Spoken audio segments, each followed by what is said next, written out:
यहाँ से पूरा कट जाता है। इसको कटने के बाद पूरा चेहरा सुन्न हो गया, लगा कि आंखें चली गई, कुछ भी दिखाई नहीं। बहुत देर के बाद जब आंखें खुली, देखा ऊपर से नीचे तक लहूलुहान और नाक से खून की धार बह रही थी। वहां उनका एक स्लीपिंग बैग पड़ा हुआ था, उससे बहुत देर तक ब्लड को साफ करता रहा, लेकिन खून का बहना बंद नहीं हुआ।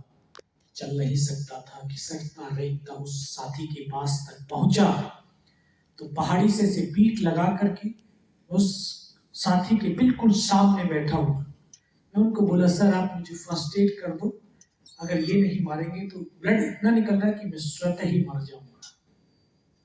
उन्होंने कहा थोड़ी देर फायर कर, मैं अपने फर्स्ट एड करता हूँ। मैं देख रहा था कि वो फायर कर रहा था, ब्लड बह रहा था, उसको साफ कर रहा था। कुछ देर के बाद देखता हूँ कि वो मेरा साथी अपनी फील्ड पट्टी निकालता है, उसकी पॉलिथीन फाड़ने के लिए उसका हाथ यहाँ तक जाता है, उसको यहाँ गोली लगते इधर से पूरा सर निकल करके बाहर हो जाता है। तो उसका हाथ पकड़ा, सर क्या हुआ, लेकिन एक शब्द तक नहीं बोल पाए। ऐसे मेरे बगल में बैठा मेरा ट्रेनिंग का साथी था, रूममेट था। मैं उसको बोला, अनंतराम सर को तो गोली लगी है। क्या? ये उसके जीवन का आखिरी शब्द था। उसको सीने में गोलियां लगते हैं, फेफड़ों से खून की फुहारें छूटती मेरी गोद में आकर कैसे लेट गया। एक ही पल के अंदर मेरे दोनों साथी शहीद हो गए। एक साथी पीछे से दौड़ करके आया, जैसे वो हमारे नजदीक पहुंचता है तो वहीं एक बम गिर जाता है, उसकी यहाँ से गर्दन कट करके दूर जा करके गिरती है। चारों तरफ खून की बौछारें थी।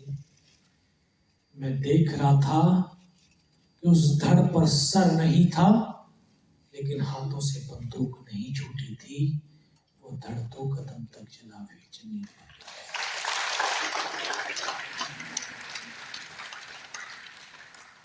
एक और साथी दौड़ करके आया, एक और बम वहां पर गिरता है, उसके दोनों हाथ दोनों पैर कट करके दूर जा करके गिरते हैं। जब ये शरीर के अंग कट करके गिरते हैं जमीन पर तो किस तरह से उछलते और तड़पते हैं, शब्दों में बयां नहीं कर सकता। चुपचाप वो देखता रहा, पड़ा रहा, बेबस और लाचार था, लेकिन हताश और निराश नहीं था। उनको लगा कि सब मर चुके हैं। 40-50 पाकिस्तानी सैनिकों ने इस तरह से आकर के घेर लिया। उनका एक कमांडर, उसने बोला, जरा इनको रीचेक तो करो, इनमें से कोई जिंदा तो नहीं बच गया है। पाकिस्तान के जवान हमारे जवानों की बॉडियों में आकर के जब गोलियां मारने लगे तो बॉडियां ऐसे उछलती थी। उसने सामने वाले को मारा, उसकी बॉडी उछली, बगल वाले को मारा। मैं इस तरह से पड़ा था, उसने फर्स्ट में यहाँ पे गोलियां मारी, देख रहा हूँ कि धुआं निकल रहा है। फिर पैर में गोली मारता है तो यहाँ से भी धुआं निकल रहा है। उनको यकीन हो गया कि इनमें से कोई जिंदा ही नहीं है। उस गोली की पीड़ा को चुपचाप पड़ा सहता रहा। फिर तो उन्होंने अमानवीय क्रूरताओं का तांडव शुरू किया। हमारे जवानों की बॉडियों में पत्थर मारने लगे ताकि ये बॉडी छत विछत हो जाए, कोई इनको पहचान ना पाए। बूट की ठोकरें मारने लगे, गालियां देने लगे, और ये तांडव बहुत देर तक चला। सब कुछ बड़ा सहता रहा और देखता भी रहा। पुनः उस कमांडर ने अपने सैनिकों को आदेश दिया कि इनके हथियार उठा लो और नीचे जो हिंदुस्तान की फौज का पोस्ट है उसके ऊपर भी हमला कर डालो। जब हमले वाली बात मेरे कानों तक पड़ी तब मुझे लगा कि आज तो मेरी पूरी टीम खत्म हो जाएगी। तब ऊपर वाले से एक ही प्रार्थना, एक ही अरदास करी कि मुझे सिर्फ इतने जिंदा रख दे कि मैं अपने साथियों तक पहुंच सकूं ताकि उनकी जिंदगी बच जाए। तो बच्चों,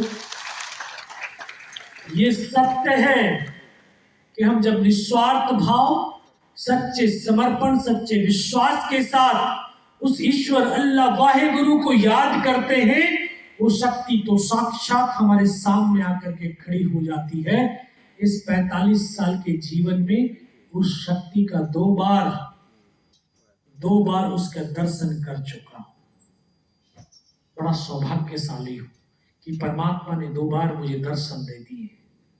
चुपचाप पड़ा रहा, अपने आप को पूर्ण रूप से समर्पित कर दिया, कुछ कर भी नहीं सकता था। उन्होंने दोबारा से गोलियां मारने लगे।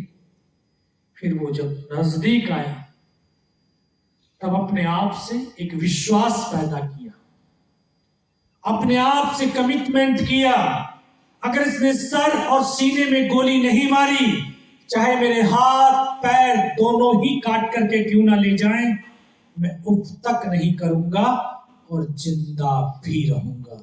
आज उसी विश्वास से आपके सामने खड़ा हुआ हूं। जिस तरह से कल मैं आपसे बता रहा था कमिटमेंट, ये कमिटमेंट की ताकत है जो आज आपके सामने खड़ा हूं। नहीं तो 17 गोलियां लगने के बाद मैं आपके सामने नहीं खड़ा होता, बल्कि कहीं पत्थर की मूर्त बना हुआ होता। कमिटमेंट में इतनी ताकत है, जो आप कमिटमेंट पर दृढ़ रहना सीख गए, जो जिंदगी में पाना चाहते हो वो आपके कदमों में आ जाएगी। लेकिन उसके ऊपर दृढ़ रहना पड़ेगा, जिद्दी बनना पड़ेगा।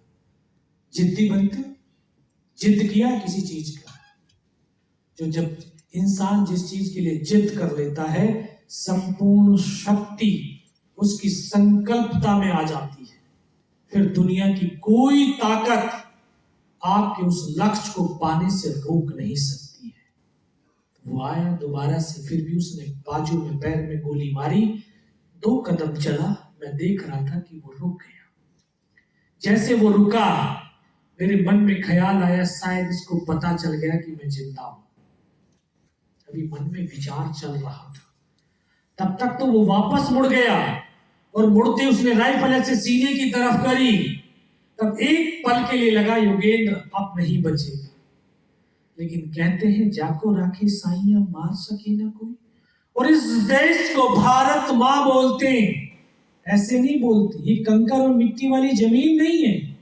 मां भारती अपने बेटों की वीरता, शौर्य, पराक्रम और बलिदान को कभी दफन होने ही नहीं देती, किसी न किसी एक को जरूर माध्यम चुनती है। ये किताबों में पढ़ करके भी आया था। बैटल ऑफ रजांगला नाम सुना है? नहीं सुना है?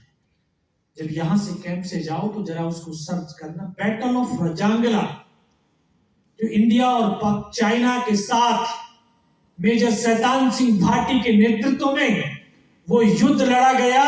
और टॉप 10 विश्व की टॉप 10 बैटल्स में से एक वो बैटल है।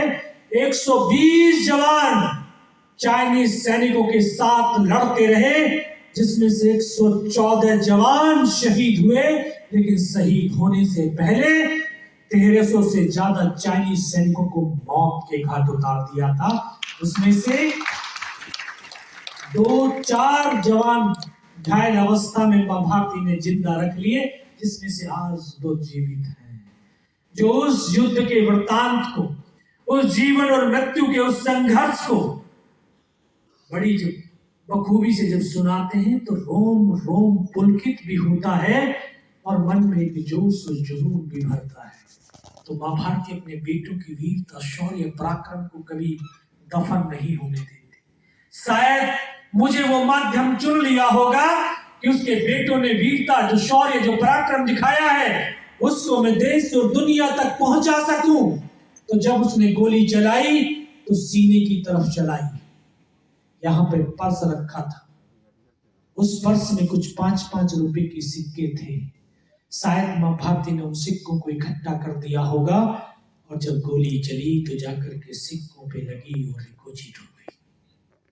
उस गोली के धक्के से, फोर्स से, पावर से मुझे भी लगा कि मैं मर गया हूं। पाकिस्तान का दूसरा एक जवान आया होगा, उसने आकर के मेरा वेपन उठा करके जब जा रहा होगा तो उसका पैर शायद मेरे पैर से टकराया। तब एकदम से चेतना आई, मुझे लगा मैं तो जिंदा हूं। तब एक अंतर मन से आवाज आई, योगेंद्र अभी तक नहीं मरा तो अब मरेगा भी नहीं। उसने मेरे पास तो एक हैंड ग्रेनेड बचा हुआ था। मैंने अपना हैंड ग्रेनेड निकाला, उसकी पिन निकाल करके उसके ऊपर इससे फेंका उस ग्रेनेड से उसका सर उड़ा और वो हमारे ऊपर आकर के गिरा। उस धमाके से पाकिस्तान के जवानों में खलबली मची कि इनमें से कोई जिंदा है। कुछ बोले जिंदा नहीं, नीचे से रिइंफोर्समेंट आ गई है। बस वही एक मौका था। मैंने दोनों हाथों से उसकी राइफल को उठाने की कोशिश करी, लेकिन ये हाथ तो हिला ही नहीं, साथ की पूरी हड्डी निकल के बाहर थी, सिर्फ कंधा कंधा हिला। एक हाथ से राइफल उठाई, ऐसे पलटा खाया और ऐसे जो फायरिंग किया तो 4-5 पाकिस्तानियों को पल भर में मौत के घाट उतार दिया।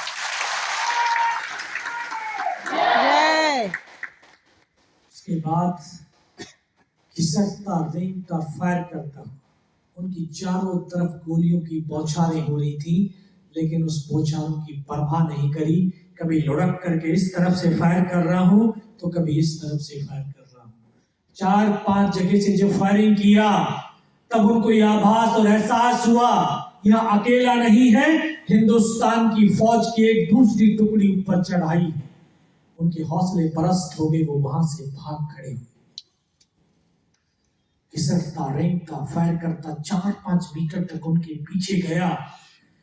4-5 मीटर पीछे जाने के बाद देखता हूं सामने तो उनका लंगर चल रहा है, उनके लिविंग टेंट लगे हुए, उनके वेपन की डिप्लॉयमेंट है और उस सब को छोड़ करके भागते हुए चले जा रहे हैं। बहुत देर तक उस मंजर को देखता रहा, पड़ा रहा। फिर मन के अंदर फिर पागलपन छाया। योगेंद्र नीचे जाना है, अपने साथियों को बचाना है। हिम्मत टूटने लगी थी, फिर हिम्मत को बटोरा, फिर धीरे धीरे खिसकता रेंगता रेंगता उन साथियों तक पहुंच पाया जहां पर वो शहीद हो रखे थे। फिर मन में ख्याल आया, देख इनमें से कोई जिंदा तो नहीं है। एक एक को देखने लगा तो किसी का ये सर फटा हुआ बाहर था, तो किसी के पूरे फेफड़े निकले बाहर थे, तो किसी की गर्दन नहीं थी, तो किसी का धड़ नहीं था। एक एक को देख करके रोता रहा, बहुत देर हुई। 2 साल की सर्विस, 19 साल की उम्र, ना उम्र का तजुर्बा, ना सर्विस का अनुभव, ना ये पता इस पहाड़ी से हिंदुस्तान किधर है, पाकिस्तान किधर है, जाना है तो कहाँ जाना है। रोया, बहुत मन भर के रोया। कभी रोए जीवन में? कैसा फील होता रोने के बाद? कैसा होता है? रोना कोई कायरता नहीं है, रोना भी एक थेरेपी है। जिस तरह से लाफ्टर थेरेपी है, डांसिंग एक थेरेपी है, रोना भी एक थेरेपी है। जब हम रोते हैं तो हम अपने आप से जुड़ते हैं। और हम क्या है? हम क्या है? हम ये बॉडी या शरीर नहीं है, हम एक सोल है, एक आत्मा है, जिसको ये शरीर कुछ दिन के लिए इस धरती पर काम करने के लिए दिया गया है। कुछ दिन के बाद ये शरीर नहीं रहेगा, लेकिन हम जरूर रहेंगे। तो मैं रोता हुआ अपने आप से कनेक्ट हुआ। आज हमारा जो जीवन है बड़ा भारीपन नहीं होता? हो रहा है कि नहीं भारीपन? हो रहा है कि नहीं? पक्का? क्यों हो रहा है? क्योंकि हम अपने आप से डिस्कनेक्ट हैं, बाहर की दुनिया से कनेक्टेड हैं। जिस दिन आप अपने आप से कनेक्टेड होने लगेंगे, उस दिन इस जीवन की खूबसूरती, इसकी सुगंध को आप महसूस कर पाएंगे कि कितना सुंदर ये जीवन है। मैं रोता हुआ जब अपनी आत्मा से जुड़ा तो अपने परमात्मा से जुड़ा, और जैसे ही परमात्मा से जुड़ा तो शायद जो सुदर्शन चक्रधारी से जुड़ गया होगा, और ऊपर से तुरंत आवाज है, योगेन बेटे इस नाले से नीचे की तरफ चला जा। उस दिव्य धवनी के बताए हुए रास्ते पर 500 मीटर उस पहाड़ी पर रोल करता हुआ नीचे की तरफ आया। एकदम से गड्ढा आ गया, एक हाथ से पत्थर पकड़ करके लटका हुआ था। एकदम से ख्याल आया, तू पाकिस्तान की तरफ तो नहीं आ गया है? नीचे की तरफ देखा तो मुझे मेरे साथी नजर आए, उनको आवाज दिया, वहां से मुझे उठा करके ऊपर की तरफ लेकर के गए। जिस तरह से आप फिल्मों में देखते होंगे कि कोई ग्रेनेड फटता है, उसके कपड़े चीथड़े हो जाते हैं, सेम कंडीशन थी। कोई कह नहीं रहा था कि ये जिंदा रहेगा, सबको था कि थोड़ी बहुत देर के बाद ये मर जाएगा, लेकिन मेरे मन के अंदर विश्वास था, मुझे खुद में विश्वास था कि मैं जिंदा रहूंगा, मैं बोला सर आप, मुझे कुछ नहीं होगा, सिर्फ पोस्ट को बचा लो कैसी भी करके, अभी आपके ऊपर हमला होने वाला है। बस फिर वहां से कमांडिंग ऑफिसर तक सूचना दी गई। दिन का 1:30-2 बज रहा था। तो फॉरवर्ड ट्रूप्स के पास कोई ऐसे साधन संसाधन नहीं होते हैं जिस पर लिटा करके बिठा करके पीछे भेजा जा सके। जवान कंधे पे डाल करके पीछे की तरफ लाने लगे। फर्स्ट एड तो हुआ, लेकिन लहू बहना बंद नहीं हुआ। कमांडिंग ऑफिसर के पास पहुंचते पहुंचते शाम हो गई थी। इतना लहू मुझे भी, मेरा भी बह गया था कि बिल्कुल दिखाई देना बंद हो गया। जब उनके पास पहुंचा तो उन्होंने कहा, बेटा मेरे को पहचानता मैं कौन हूं? साहब आवाज सुनाई दे रही, दिखाई कुछ नहीं दे रहा है। मैं तेरा commanding officer colonel Kushal Chand Thakur. मैं जय हिंद साहब, बहुत तेज सर्दी लग रही है। उन्होंने अपने टेंट के अंदर लिटाया, 3-4 स्टॉप जलवाए, थोड़ी सी गर्मी महसूस हुई। तुमसे कहा साहब थोड़ा सा पानी पिला दो, क्योंकि अभी जबान हटने लगी थी बारूद की वजह से, पानी नहीं मिलेगा। कभी शायद डॉक्टर ने सुन लिया होगा, दौड़ करके आया, उसने थोड़ा सा ग्लूकोज पिलाया, थोड़ी सी एनर्जी महसूस हुई। तब उन्होंने कहा कुछ बता सकता है? हाँ सब बता सकता हूँ। तो ऊपर की तमाम घटनाक्रम, तमाम ऊपर की इंफॉर्मेशंस उनको अवगत कराया। और ऐसे अवगत कराते कराते फिर डॉक्टर साहब ने तभी कोई सा इंजेक्शन लगाया। फिर मुझे पता नहीं मैं कहाँ पर हूँ। थोड़ा सा होश आया जब पहाड़ी से रात को नीचे उतारा, तो बूट नहीं उतारे थे अभी तक। तो जो नर्सिंग असिस्टेंट था वो बूट निकालने की चेष्टा कर रहा था, लेकिन बूट नहीं निकल पा रहा था। थोड़ा सा होश आया तो उसको ये बोला, यार ऊपर से जरा देख कुछ है। तो उसने देखा कि हाँ, एक ग्रेनेड का टुकड़ा बूट को पार करके उंगली में फंसा हुआ था। क्लास से जब वो निकाला तब बूट निकला। फिर उसके बाद मुझे नहीं पता मैं कहाँ पर हूँ। 3 दिन के बाद होश आया, देखा ऊपर पंखा चल रहा है, पता चला कि मैं श्रीनगर हॉस्पिटल में हूँ। और वहीं पर मुझे सूचना मिली, बताया गया मुझे कि उसी रात को दोबारा से हमारी फौज ने उस टाइगर हिल टॉप के ऊपर हमला किया और बिना किसी कैजुअलिटी के टाइगर हिल टॉप के ऊपर विजय पताका फहरा दिया।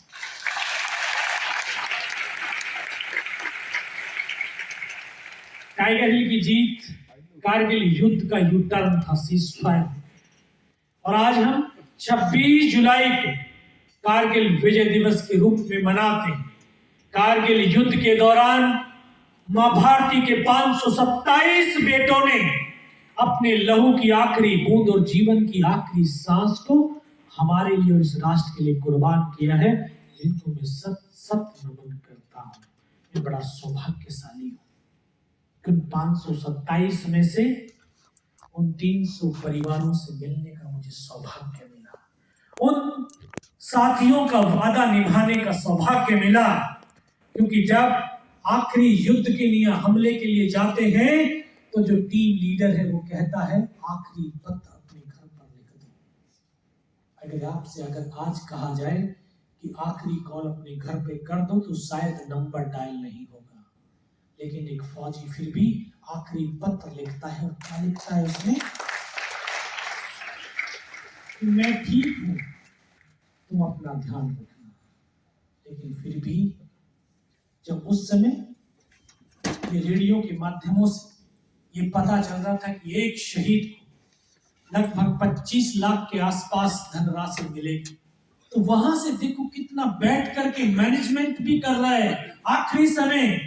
और ये अपने साथी को कहता है, ये मस्तानों का टोला चलता हुआ, अगर यार मैं मर गया तो मेरे घर जाना और मेरी बीवी को बोलना कि 10 लाख मेरे बेटे के नाम से एफडी कर दो, 10 लाख मेरे माँ बाप के नाम कर, 5 लाख अपने नाम रखे, ताकि जब मेरी बिटिया बड़ी होगी तो मेरी बीवी को किसी के आगे हाथ फैलाने की आवश्यकता नहीं होगी, उसकी शादी उस 10 लाख से कर सकती है। जब उन लोगों से मिला, जो जानते हो ऐसी वीरांगना थी जिसके 3 महीने का गर्भ था पेट में, तब उसने अपने मांग के सिंदूर को इस राष्ट्र पर कुर्बान कर दिया। ऐसी भी वो बेटी भारत की मिली कि जिस दिन उसके पति की बॉडी उसके आंगन में पहुंचती है, उसी दिन वो अपनी एक बिटिया को जन्म देती है और बड़े गर्व से कहती है, बोला यादव साहब, बेटी के पैदा होने का मैं खुशी मनाऊं या पति के शहीद होने का गम मनाऊं। ऐसी भी मां मिली जिसने कहा कि जिस दिन मेरा पति शहीद हुआ उस दिन मेरा बेटा 12 साल का था, जिस दिन 18 साल का हुआ, और अपने बेटे को कहा जा अपने बाप का बदला लेकर के आ। आज उसका बेटा फौज में अपने बाप का बदला ले, क्योंकि ये भारत की मां ही कह सकती है। भारत की मां क्योंकि बच्चे को एक ऐसे संस्कार देती है, मां एक राष्ट्र का निर्माण करती है। फिर आज वापस महाभारत के किस्से पे आता हूं। महाभारत तो सुना हो, सुना है, पढ़ा।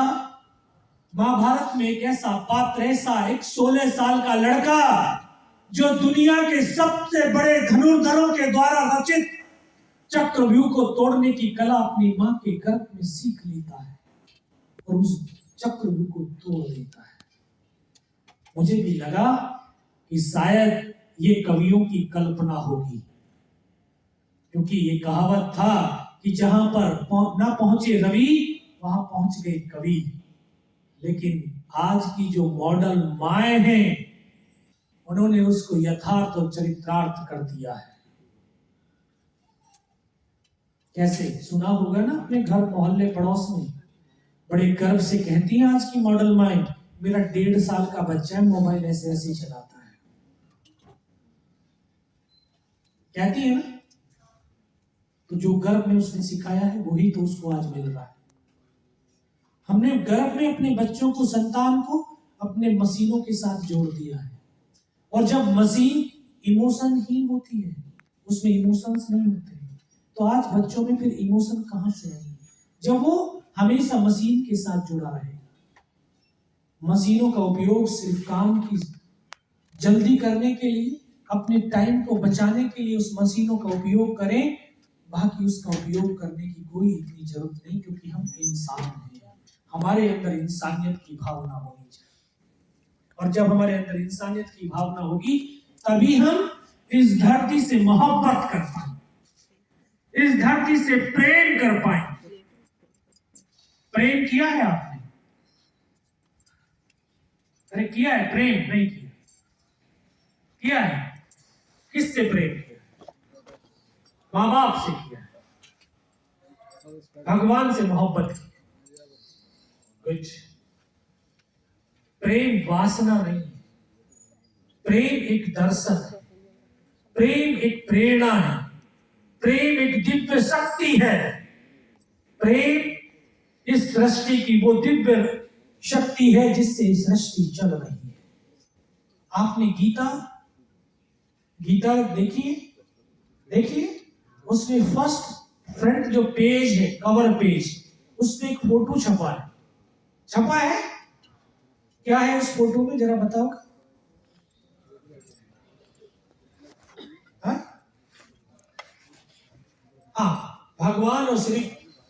भगवान श्री कृष्ण अर्जुन को उपदेश दे रहे हैं। वो नीचे रथ के नीचे खड़े हैं, दोनों सेनाएं और सेनाओं के बीच में खड़े। सिर्फ आपने उस दृष्टि से उसको देखा है, लेकिन कभी उसको इंसानियत की दृष्टि से देखा है? वो कहना क्या चाहते हैं?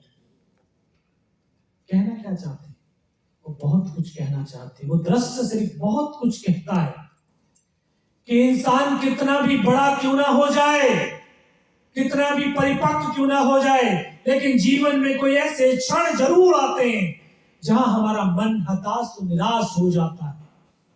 अर्जुन, उसके पास इतनी शक्ति और सामर्थ्य पूरे विश्व को जीत सकता था, लेकिन युद्ध के क्षेत्र में पहुंचने के बाद वो हताश और निराश हो गया, उसके मन में व्यथा जागृत हो गई।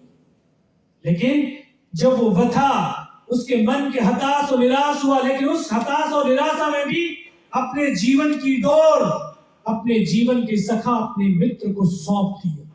बच्चों, जीवन में कोई भी कठिनाई, बाधा, ऐसी समस्या आ जाए तो अपने जीवन की डोर अपने पेरेंट्स, अपने शिक्षक को सौंप देना। वो आपको कितनी भी बड़ी दलदल में आप फंसे हो, वहां से भी निकाल करके आपको अपने लक्ष्य तक ले जा सकते हैं। तो कृष्ण को अर्जुन ने अपने आप को सौंप दिया, तभी तो श्री कृष्ण ने 11 अक्षौणी सेना के ऊपर अर्जुन को विजय दिला दी थी। 11 अक्षौणी सेना, एक अक्षौणी में 10 लाख से भी ज्यादा सैनिक होते हैं। 11 अक्षौणी सेना थी कौरवों की, उसको भी उसके ऊपर विजय दिला दी।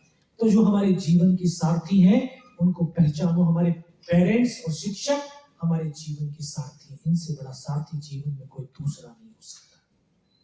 तभी आप सच में मोहब्बत का, इस प्रेम का मतलब समझ पाए।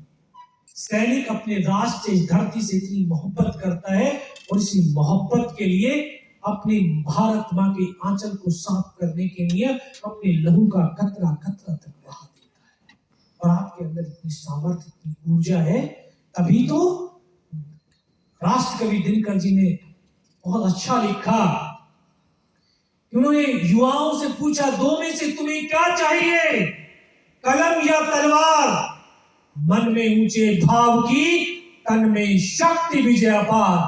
कि वो जानते हैं कि भारत के युवा के हाथों में कलम पहुंच गई तो ये भारत का नया इतिहास लिख सकते हैं, और अगर इनके हाथों में तलवार आ गई तो भारत का नया स्वर्णिम अध्याय लिख सकते हैं। ये ताकत है आपकी। और जीवन तो संघर्षों का जीवन है। जिसके जीवन में युद्ध नहीं वो बड़े अभागे हैं। जिनके जीवन में युद्ध नहीं वो बड़े अभागे हैं। या तो डर के भागे होंगे या फिर कायर की भांति जीते होंगे। तो हमारे जीवन का युद्ध, हर रोज हमें जीवन का युद्ध लड़ना है। उसको सार्थकता से, सामर्थ्य के साथ युद्ध लड़ना है। तभी जयशंकर प्रसाद ने बहुत अच्छी लाइन इस जीवन की कठिनाइयों के बारे में लिखा कि वह पथ क्या, पथिक कुशलता क्या, जिस पथ बिखरे सूल न हो, उस नाविक की धैर्य परीक्षा क्या, जहां धाराएं प्रतिकूल न हो। नदी के भाव के साथ साथ जीवन की नाव को कोई भी खे सकता है, लेकिन नदी के भाव के विपरीत जीवन की नाव को खेने के लिए सामर्थ्य चाहिए, योग्यता चाहिए, क्षमता चाहिए। और वो क्षमता और योग्यता शिक्षा से प्राप्त की जा सकती है, ऐसे कैंपों से प्राप्त की जा सकती है। और ये कैंप आपकी क्षमताओं को बढ़ाने का, आपके चरित्र और व्यक्तित्व को का एक नया निर्माण करने का, क्योंकि आपका निर्माण होगा तो इस राष्ट्र का निर्माण होगा। राष्ट्र लकीरों से नहीं बनता है कि कागज खींची लकीरों से, ये राष्ट्र नहीं है। राष्ट्र आप जैसे युवाओं से है। पूरी दुनिया कहती है भारत युवाओं का राष्ट्र है। सच में भारत युवाओं का राष्ट्र है। 65% भारत में युवा है, और इस 65% भारत की युवा की जिधर दृष्टि होगी उधर ही भारत की तकदीर और तस्वीर बनती चली जाएगी। तो अपनी इस सामर्थ्य, इस ऊर्जा को भारत के निर्माण में लगाइए। भारत के साथ भारत को उन्नति और प्रगति के पथ पर ले जाने में लगाइए, और भारत को विकसित राष्ट्र बनाने में अपने जीवन की इस ऊर्जा को खपाइए। तो जीवन पर्पज पूर्ण जीवन, कि मुझे जीवन का पर्पज, मैं जीवन के पर्पज को आज भी जी रहा हूं। ये मेरा दूसरा जीवन। पहला जीवन टाइगर हिल पे खत्म हो गया था युद्ध लड़ते लड़ते, और ये दूसरा जीवन है। और ये दूसरे जीवन में इसका भी एक पर्पज है कि जब तक इस शरीर में प्राण है तब तक इस युवाओं की जो नकारात्मकता है इसको दूर करता रहूंगा, इसमें सकारात्मकता भरता रहूंगा। ये मेरे जीवन का जय जय। अभी 6.5 लाख, अभी मुझे सेवानिवृत्ति के 3.5 साल हुए, और 6.5 लाख आप जैसे युवाओं से संवाद किया है, और जिसमें से 1 लाख ऐसे थे जो कुछ दिन के बाद सुसाइड करने ही वाले थे। उनको सुसाइड के उस रास्ते से वापस लौटा करके भारत की निर्माण की शक्ति में उनको लगा दिया, और आज वो बहुत अच्छे से अपने जीवन को जी रहे, अपने लक्ष्य को प्राप्ति में आगे बढ़ते चले जा रहे हैं। तो हमें अपने जीवन के ध्येय को समझना, फिर कह रहा हूं 84 लाख योनियों के बाद भी तो मनुष्य का शरीर मिला है, दोबारा नहीं मिलेगा। इस शरीर से उठ जाओ ऊपर, और जब उठने लगोगे तो ये राष्ट्र उठने लगेगा, विचारों से, व्यवहार से, व्यक्तित्व से। और शिक्षा का मतलब सरलता है, सहजता है, सहनशीलता है कि आपके अंदर शिक्षा है, ज्ञान है, झुकल, आप झुक जाएंगे, क्योंकि ज्ञान एक ऐसा फल है जो आपको झुका देगा। आपके अंदर शालीनता भरती, तो आपके व्यवहार में बदलाव ही एक शिक्षा का जो उद्देश्य भी है। तो मैं पुनः आप सभी युवा साथियों का, विवेकानंद केंद्रीय केंद्र के वाइस प्रेसिडेंट सर, तमाम